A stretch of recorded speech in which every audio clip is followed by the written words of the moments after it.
Hey everyone, it's Chris, MTGO's Rexstart, and we're back for the 8th and final part in this week's epic show and tell coverage. And we're going to wrap it up with AJMP's Specter deck. I really like the capping sub-theme that he's got going on here. The 5 Specters that he's chosen to run are Hypnotic Specter, Liliana Specter, probably the weakest of the bunch. The new Nightveil Specter, which it joins the pretty good if you get it out on turn 1 off of Dark Ritual Club, along with Old Hippie. And Shimmy Specter, which plays into this capping sub-theme, which you might also call it lobotomizing, where you search their deck and extract anything from their library. A lot of different sort of magic colloquialisms for that. And he's also got Goldraw Specter, which gets big once your opponent is hellbent. And then he is running Dark Ritual in order to get that hot start with the Hypnotic Specter. If they don't have an immediate answer, it can really take over the game. And Sadistic Sacrament, which lets you exile 3 cards from target player's library.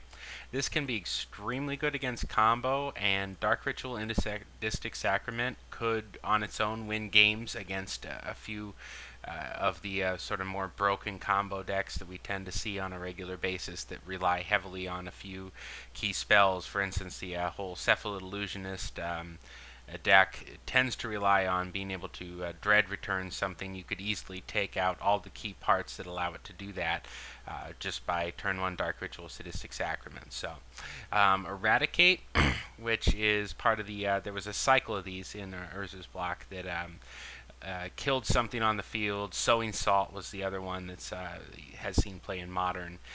Kills something on the field and then lets you look through your library and get rid of all the copies of it. And it wouldn't be AJ if you wasn't playing a few sweepers.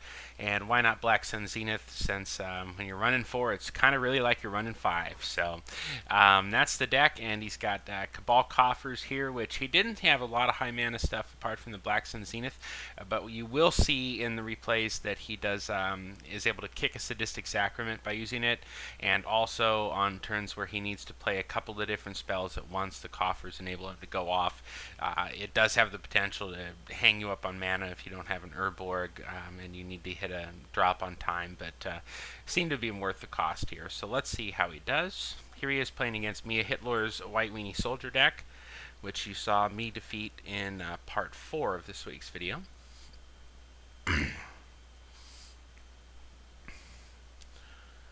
And AJ has kept a couple of lands, Hippie, Board Wiper, Sacrament. Mia Hitler, if those Doomed Travelers, I don't know if Doomed Traveler is really what you want to be playing in a Legacy format, but I do have to say that it certainly gave both me and AJ a little bit of pause this week in just throwing out our board sweepers, especially if he's got an Honor the Pure out and it's coming back as a 2/2 flyer. It can put you in a really tricky spot. And probably in Soldiers, it's the best you can do for that sort of ability. So the Field Marshal is going to get eradicated. Hada Freeblade comes out. And that Spirit's going to crash in. AJ's still at a pretty comfortable life here. 18. Mia Hitler has all the removals. Second Source to Plowshares comes down, takes care of that Specter. And here's another Specter, and there is yet another 1 mana White Exiler, giving AJ a little bit of mana to play with now. And Sadistic Sacrament he's going to go ahead and use to take out a Path and 2 Swords to Plowshares, which leaves Mia Hitler with only 2 paths left for his removal spells. But, of course, he has 1 right there. So down to 1 removal spell. Specter slams in. And here's a Shimmy Specter and a Hypnotic Specter. So AJ has got a nice flying army here. And Mia Hitler is hell-bent. So at this point, it's just pretty much a race. Mia Hitlor can chump with the Spirit Token at some point when he needs to, if he does. But his ground guys are just going to be trading blows with AJ's air army here.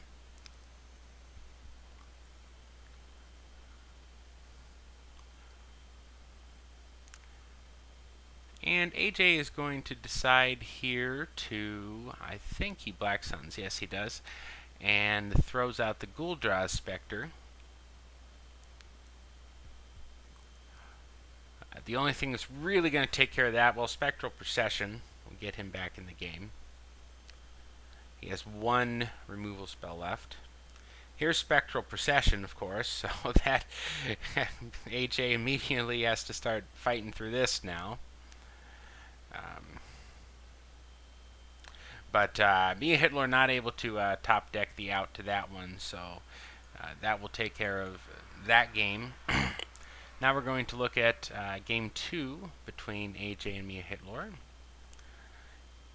And here we see a hand where that Cabal Coffers looks like it's going to get in the way of his mana, but he does rip a third basic swamp to save the day on his next turn here.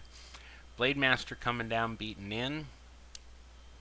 Nice thing about all the Specters is that they do fly, and you can kind of just ignore the fact that you have a first strike Vigilance dude on the ground there.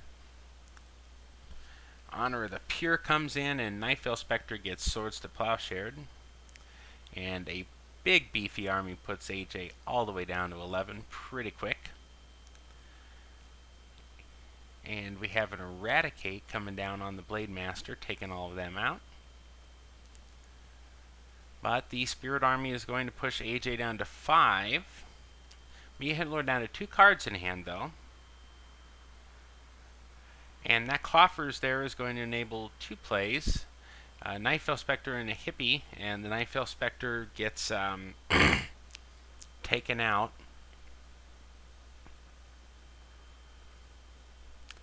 Since the Nightveil Specter is 2/3, that's the priority target just for combat math for Mia Hitlor to take out, since he's got a bunch of 2/2s over there and expects to make more. More removal spells coming. AJ gets all the way down to 1. And here he is going to eradicate a Spirit Token just to stay alive, and drops Gul'Dra's Specter. No follow-up here from Mia Hitlor. Specter crashes in for just a couple. And AJ holds that Sacrament. He could have done it that turn, but he's wanting to play it kicked. So he's able to do that off the Dark Ritual and the Coffers here. And he takes out a lot of stuff. All the remaining spot removal spells, all the remaining Spectral Processions, and all of the Precinct Captains are gone.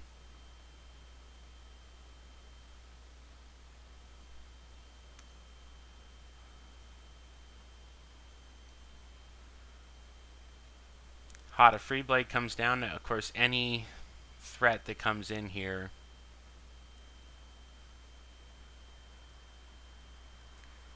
seems like it would have been possible there to just beat in for the full 10, put Mia Hitlor down to 4 if you thought you were going to have to Black Suns the following turn.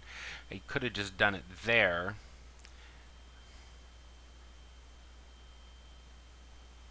I'm wondering if you could have done it to where you would keep your Specters at 1/1 even when Mia drew his card. I think you could have. Spirit comes in, and it's going to trade for Liliana Specter. And Doom Traveler, just what AJ didn't need to see. Boy, that guy is really doing some work in Mia Hitlor's deck.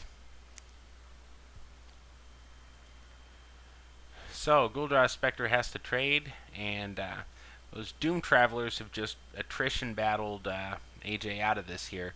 And he has, unfortunately, no answer in the end for that last Field Marshal. And with his opponent at 4 there, ends up losing the game. So again, I don't know, might have gone a little different if he crashed in. for a little extra damage earlier. Anyways, nice deck from AJ. Love to see the capping theme, and it certainly would have been pretty strong against combo. He was supposed to play against a combo deck round 2, but apparently that deck dropped before he could, but I imagine he would have had a good, favorable matchup there. So, and of course he's got all this disruption, and then the Black Sun Zeniths to back it up here against aggro decks, and it looks like a good, solid archetype. I think we should see more of this, and I'm excited to see Nightveil Specter showing up too. You know, just being a 2/3 flyer was relevant in that game, for instance, but we didn't get to see it do any more. But I'd like to see this style of deck pop up again. So, anyways, that will do it for this week's show and tell. Thank you so much for joining me through 8 of these videos, and I'll be back next week with hopefully a little more controlled and not go all out like I did this week. So, anyways, I'll see you guys.